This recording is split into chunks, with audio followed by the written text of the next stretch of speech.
শুধুমাত্র ওআইসিভুক্ত দেশগুলোতে যেই পরিমাণ জাকাত হয় সেটার পরিমাণ হলো $600 বিলিয়ন। আমাদের দেশে সেই জাকাতের টাকা আনার কোনো প্রপার ওয়ে সেভাবে নাই।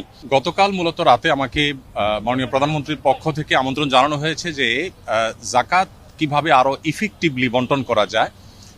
বাংলাদেশে জাকাত কালেকশনের যে অপার সম্ভাবনা আছে সেই সম্ভাবনাটাকে ব্যবহার করে দারিদ্র বিমোচনে জাকাতকে প্রত্যক্ষভাবে কিভাবে এঙ্গেজ করা যায় এবং আরো সফলভাবে জাকাত ব্যবস্থাপনা করা যায় সে বিষয়ে পরামর্শ এবং মতবিনিময়ের জন্য তিনি আমাকে ডেকেছেন এবং একান্ত মিটিংয়ের জন্য আহ্বান করেছেন।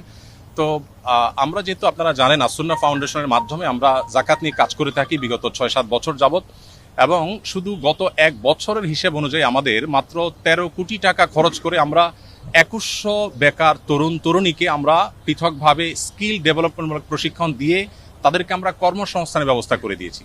এখন আমাদের সেই 2100 এক সময়ের বেকার তরুণরা 42 কোটি টাকা পার ইয়ার, তারা গত 1 বছরে তারা 42 কোটি টাকা কামাই করেছে। তার মানে প্রতি বছর এটা আস্তে আস্তে বাড়বে, বই কমবে না।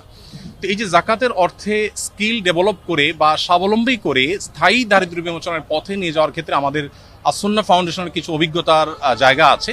সেই জায়গা থেকে আমরা কিছু পরামর্শ, কিছু মত আমরা দেওয়ার চেষ্টা করছি মাননীয় প্রধানমন্ত্রীকে, এবং সেই মতগুলো তিনি শুনে তিনি খুবই খুশি হলেন এবং তিনি আমাদেরকে মাননীয় মন্ত্রী ধর্মমন্ত্রী মহোদয়কে এবং অন্যদেরকে সংশ্লিষ্টদেরকে নির্দেশ দিয়েছেন যে যেন জাকাত নিয়ে সরকারের জায়গা থেকে আরো ইফেক্টিভলি কিভাবে জাকাত বন্টনকে আরো সুশৃঙ্খলভাবে করা যায় এবং আরো ইফেক্টিভলি করা যায় সেই সম্ভাবনাগুলোকে খুঁজে বের করার জন্য তিনি নির্দেশ দিয়েছেন। তো এখানে মন্ত্রী মহোদয় তাদের জায়গা থেকে তারা কাজ করবেন ইনশাআল্লাহ, এবং একটা কমিটি প্রস্তাবনা করেছেন। তিনি সেখানে আমাকেও থাকার জন্য বিনয় নির্দেশ দিয়েছেন, অনুরোধ করেছেন। আমি ওনাকে বিনয়ের সাথে যদিও বলেছি যে এখানে বেতনের খতিব আছেন, আরো অনেকে আছেন, তারপরেও তার একান্ত অনুরোধে ইনশাআল্লাহ আমি হয়তো থাকার চেষ্টা করব। দিন শেষে মূলত আমি আমার জায়গা থেকে যে প্রস্তাবনাটা দিয়েছি সেটা হলো যে এখন যেভাবে মানুষ যার যার মতো জাকাত দিচ্ছে এটা তো আছেই, এর পাশাপাশি চ্যারিটি প্রতিষ্ঠানগুলো যারা জাকাত কালেক্ট করছে তাদেরকে যদি একটা রেগুলেটরি জায়গা থেকে গভর্নমেন্ট যদি কিছু পলিসি করে দেয় এবং কে কতটা ইফেক্টিভলি কাজ করছে এটা একটা কম্পিটিশন যদি তৈরি করে দেয়, শুধুমাত্র ওআইসিভুক্ত দেশগুলোতে যেই পরিমাণ জাকাত হয় সেটার পরিমাণ হলো $600 বিলিয়ন, 45 লক্ষ কোটি টাকা পার ইয়ার শুধুমাত্র ওআইসিভুক্ত দেশগুলোতে জাকাত হয়। আমাদের দেশে সেই জাকাতের টাকা আনার কোনো প্রপার ওয়ে সেভাবে নাই।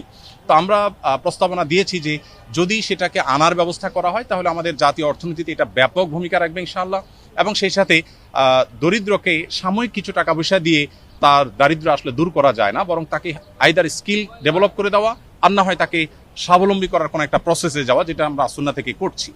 তো এই কমিটিতে কয়জন থাকবে এটা এখনো পুরোপুরি চূড়ান্ত হয় না। 5-7 জনের একটা কমিটি হবে। সভাপতি মাননীয় মন্ত্রী ধর্মমন্ত্রী মহোদয়, তার সভাপতিত্বে কমিটি হবে, এবং বেতনুল কারমুল খতিব মহোদয়কে প্রস্তাবনা পাঠানোর জন্য মাননীয় প্রধানমন্ত্রী বলেছেন তিনি থাকবেন।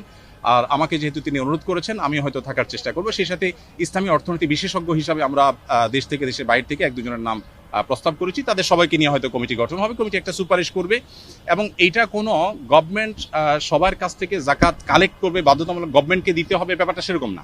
আমার প্রস্তাবনা ছিল যে জাকাত বিভিন্ন অর্গানাইজেশন নিচ্ছে, প্রতিষ্ঠান নিচ্ছে, শুধু রেগুলেটরি জায়গা থেকে গভর্নমেন্ট কাজ করবে, যেটা প্রপার ইউটিলাইজ হচ্ছে কিনা এবং যেন যথাযথ ব্যবহার এবং কম্পিটিশন হয়, আরো ইফেক্টিভলি যেন ইউজ হয়।